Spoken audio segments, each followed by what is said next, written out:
Imagine a garden that never needs fertilizer, uses 80% less water, and actually gets better every single year without you ever picking up a shovel. 100 years ago, there were no garden centers, no plastic bags filled with premium soil, and no colorful bottles promising miracles in a week. Yet, our grandparents' gardens were greener than ours. Their fruit was sweeter. Their soil wasn't just dirt, it was alive. Today, we aren't taught how to grow, we are taught how to buy. Every spring, we rush to the store for heavy bags and expensive solutions to problems we didn't even know we had. We are literally burying our money in the ground, and the industry loves it because they can't monetize a self-sustaining ecosystem. They can't profit from soil that knows how to care for itself. But there is a better way. It's a forgotten practice from old European forests called Hugelkulture, the mound culture. It's a method so simple it looks wrong to modern eyes, but it's the ultimate living battery for your plants. This method is more than just gardening. It is an invitation to wake up a microscopic metropolis hidden beneath our feet. While modern farming relies on chemicals, Hugelkultur relies on life. It creates a sanctuary for beneficial bacteria and the vast silver webs of mycelium, nature's master chemists.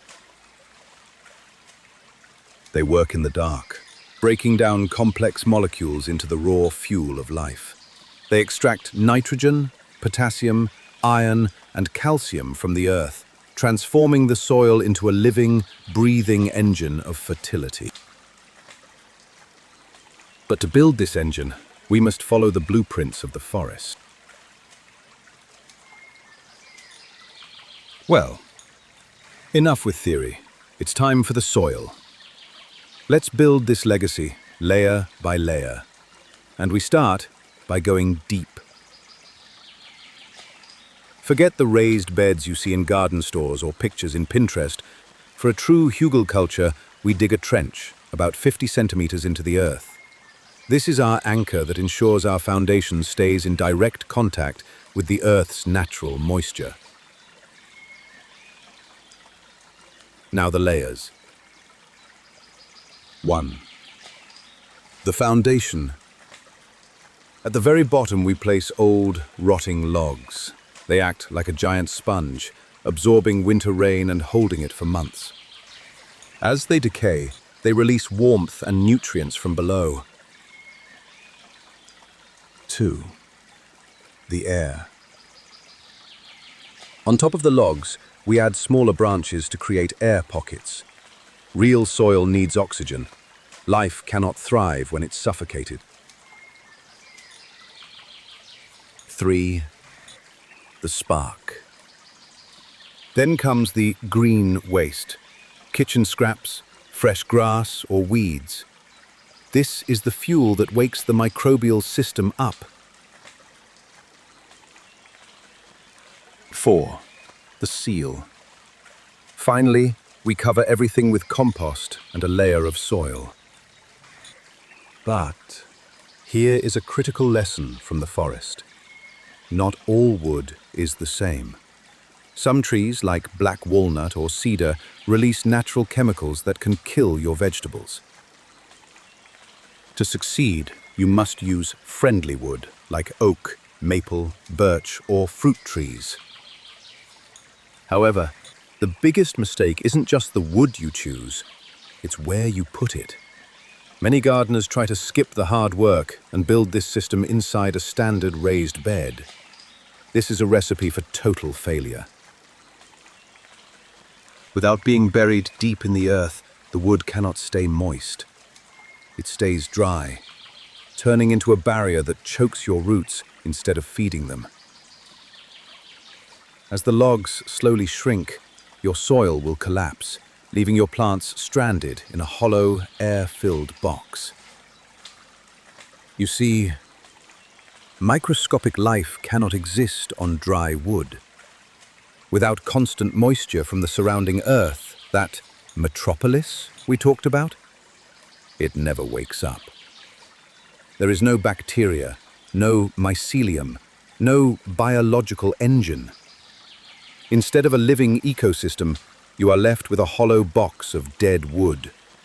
Your plants won't find any nutrients here. To keep them alive, you'll be forced back into the cycle of chemical fertilizers from the nursery. If you want a garden that breathes and lives, do not take shortcuts. You must dig. What looks like a pile of debris is, in truth, a vertical ecosystem. And here is the golden rule. Once the bed is built, you never dig. Digging breaks the delicate fungal networks. In this garden, we don't work the soil. We let the soil work for us. The results are undeniable. Watering drops by 80%. The internal warmth extends your growing season. And your yields? They often double. Building a bed like this teaches patience. It's not a fast food garden. But what you gain is black gold. Soil rich enough to nourish gardens for the next 20 years. This is not just gardening. It is a legacy.